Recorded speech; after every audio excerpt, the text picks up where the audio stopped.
Bom, começando a aula de membrana celular, essa aula fecha aquele ciclo dos três componentes de uma célula, membrana núcleo e citoplasma.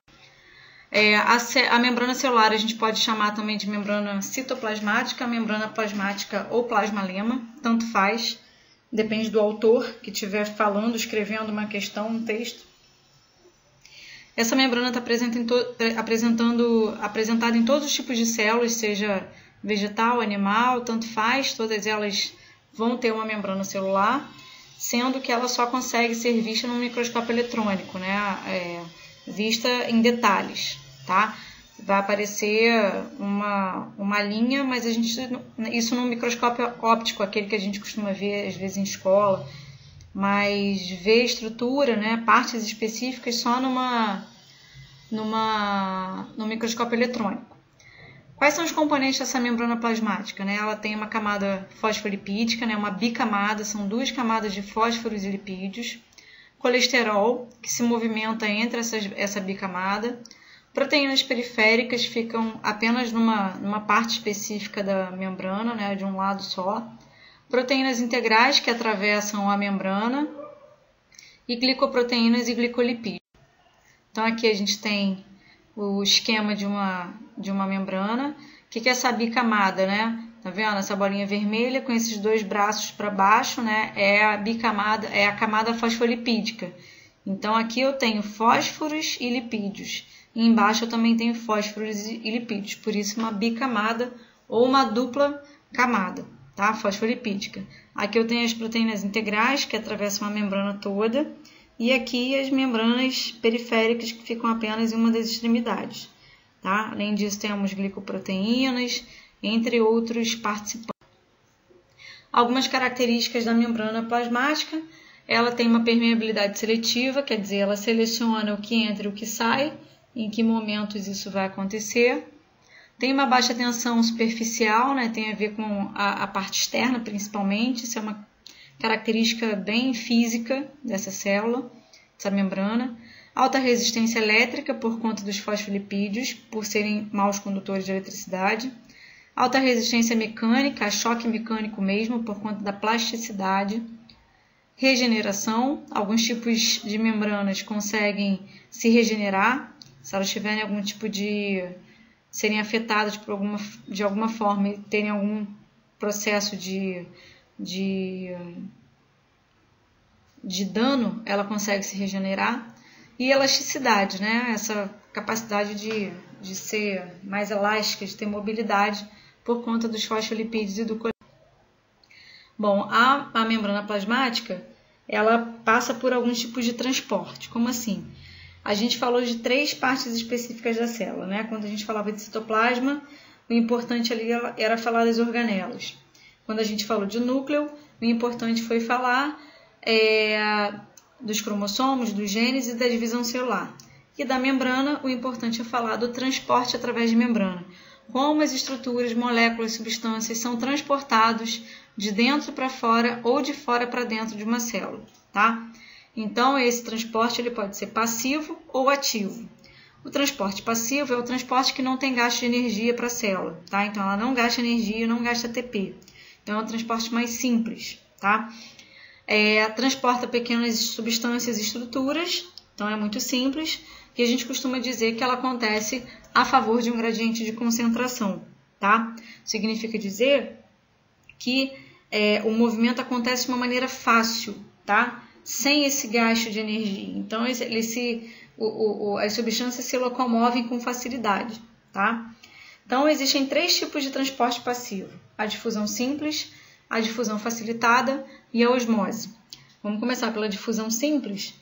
E quando a gente começa a falar sobre esses transportes, a gente precisa falar de algumas palavras específicas. Então, no caso, vamos começar aqui com soluto e com solvente. Solvente é tudo aquilo que dissolve, né? E nesse caso, o nosso maior solvente é a água.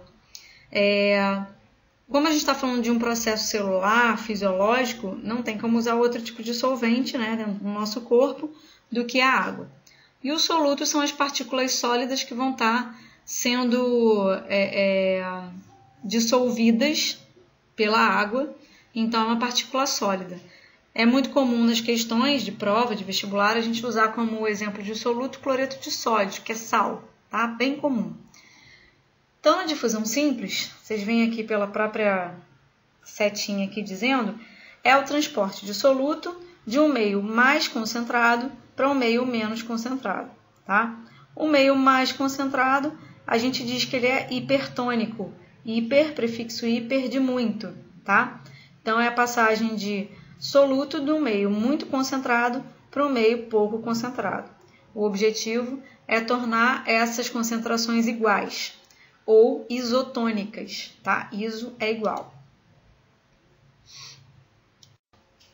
Aqui a gente vê um esqueminha que mostra bem isso, né?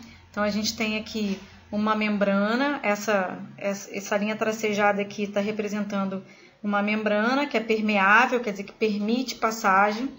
Então, de soluto, que são essas bolinhas azuis, de um meio mais concentrado para um meio menos concentrado, e o objetivo de igualar as concentrações. Então, transporte simples. Já a difusão facilitada também é muito parecida, porque ela também é uma forma de difusão, ela também é passagem de soluto de um meio mais concentrado para um meio menos concentrado, só que essa nomenclatura, difusão facilitada, significa dizer que ela é facilitada por alguma coisa, né, ou por alguém. Então, no caso aqui, essa alguma coisa são as proteínas, tá? Que são as chamadas permeases, são proteínas integrais que ficam ali promovendo a possibilidade de transportar substâncias, tá? Por isso que o nome é difusão facilitada, é facilitada pelas proteínas. Então, abrem-se pequenos canais iônicos nessa membrana e essa proteína consegue carregar algum produto de dentro para fora ou de fora para dentro, tá? Sempre pequenas substâncias ou produtos, como aminoácidos, glicose, tá? Então, a diferença da facilitada para simples é a presença das proteínas. Já a osmose é um pouco diferente. Ela também é um tipo de transporte passivo, mas ela é transporte dissolvente da água, de um meio agora menos concentrado para um meio agora mais concentrado, tá? Então, é a passagem de água de um meio hipotônico para um meio hipertônico, o contrário do que a gente viu antes. É o contrário porque agora a gente está falando de água, né, e não de soluto propriamente. Então, aqui na situação A, uma coisa que a gente tem que prestar atenção, é muito comum cair isso em prova, eles mostram uma célula que está num determinado meio ou solução. O que é isso? Pensa que se a gente estivesse fazendo um experimento, eu pegaria um becker, que seria aquele pote de vidro, colocaria água e colocaria uma célula ali dentro, né, para fazer essa projeção do que aconteceria no corpo. Então, quando eu falo meio ou solução, é a água, é o meio, a solução em que essa célula está submersa, tá? Então, eu estou aqui na situação A com uma solução hipotônica, quer dizer, pouco concentrada, tá? Então, se ela está pouco concentrada, dentro da célula está muito concentrada, tá? Por isso que ela está cheia, tá? Isso está mostrando uma célula, que é uma hemácia, cheia, tão cheia que ela está túrgida ou em turgência.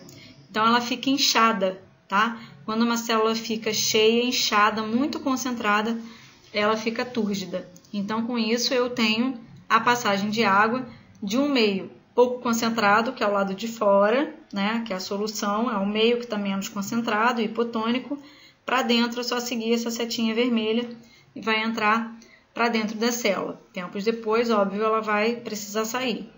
Numa solução isotônica, né, a solução, o meio está numa concentração igual a dentro da célula. Então, a célula está no formato normal dela de uma hemácia, tá?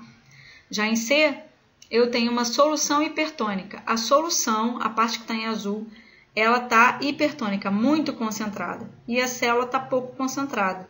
Se o transporte é do pouco para o muito, ela vai sair de dentro da célula para fora, então seguindo a setinha vermelha também. Quando a célula está murcha, né, está pouco concentrada, ela fica assim, murcha. Então, a gente diz que ela está plasmolizada ou em plasmólise. A outra forma de transporte é pelo transporte ativo, em que há gasto de energia, tá? Então, a gente costuma dizer que ele acontece contra um gradiente de concentração. Então, existe uma força, um gasto de energia para que isso aconteça. Uma das formas de transporte ativo é a bomba de sódio e potássio. Então, originalmente, se vocês olharem aqui no desenho, é uma célula, né, em que no interior dessa célula a gente sempre tem mais potássio do que fora. Então são essas bolinhas azuis. Eu tenho mais potássio dentro do que fora da célula. Potássio está representado pela letra K, tá? Quimicamente falando. E normalmente eu tenho mais sódio do lado de fora da célula, no meio externo, do que dentro, que são essas bolinhas vermelhas. Então, se fosse uma difusão, como no transporte passivo, a ideia era igualar as concentrações, mas isso não acontece aqui, tá? Então, porque a célula precisa gastar energia. E além disso, a gente tem aí elementos químicos com capacidades diferentes, tá? Com cargas diferentes também. Então, nesse caso, eu tenho 3 sódios que são enviados para fora da célula, tá? Tá representando aqui por essas bolinhas que estão se prendendo a essa estrutura. 3 sódios são jogados para fora e 2 potássios são jogados para dentro. Então, a gente fica com o interior da célula negativo, né? Devido ao déficit de cargas positivas no interior da célula. Isso tem a ver com as cargas positivas dos elementos, tá? Uma outra forma de transporte ativo por exemplo, a endocitose. A endocitose é quando você engloba algum tipo de partícula. Endo significa dentro, tá? Então, a célula gasta energia para fazer isso, ela engloba algum tipo de partícula para dentro da célula. Pode ser ela através de uma fagocitose ou de uma pinocitose. A fagocitose é quando essa célula engloba uma partícula sólida, tá? Então, nesse caso, quando ela engloba essa partícula sólida, internamente, logo em seguida, ela provoca a formação de um vacúolo, né, alimentar, o chamado fagossomo, para poder digerir essa partícula, tá? Então, na fagocitose, eu tenho aqui a membrana plasmática, tá vendo? Que ela promove a formação desses pseudópodos, né, uma projeção da membrana plasmática para fora, para ela poder englobar essa partícula, tá? As amebas fazem isso para englobar a partícula para se alimentar. Ou glóbulos brancos fazem isso para englobar algum micro-organismo, vírus, bactérias, para destruir. Lembra da evaginação? Parece um pouco isso, tá? E na pinocitose é quando essa célula engloba partícula líquida, tá? Então, como uma partícula líquida ela tem um movimento diferente do que uma partícula sólida, então agora ela não faz um processo de evaginação, ela faz o processo de invaginação, tá vendo? A membrana se projeta para dentro e aí aquelas partículas líquidas que estavam ali, eles acabam escorregando para dentro dessa bolsa, tá? E aí depois ela solta isso e forma um pinossomo e ela consegue usar essa líquida, tá? E por último, a exocitose, a gente também chama de plasmocitose, também é um processo de gasto de energia, em que, na realidade, ela não está pegando essas partículas para dentro como a endocitose. Exocitose, exo é externo, é fora. Então, é quando essa célula precisa eliminar substâncias, tá? Nem tudo é bom para a célula o tempo todo, né? Então, às vezes, ela precisa eliminar algum tipo de substância. Então, ela forma essas bolsas citoplasmáticas, que é uma junção ali da membrana com o citoplasma, engloba essas partículas que ela precisa eliminar, tá? E essa partícula se junta ali à membrana plasmática, vai se aproximando da membrana plasmática, e quando ela se junta à membrana plasmática, essa membrana se abre e essa bolsa, essa vesícula, elimina essas substâncias, esses produtos que precisam ser jogados para fora da célula, tá? Então, ou endocitose quando joga para dentro da célula, ou exocitose quando lança para fora da célula.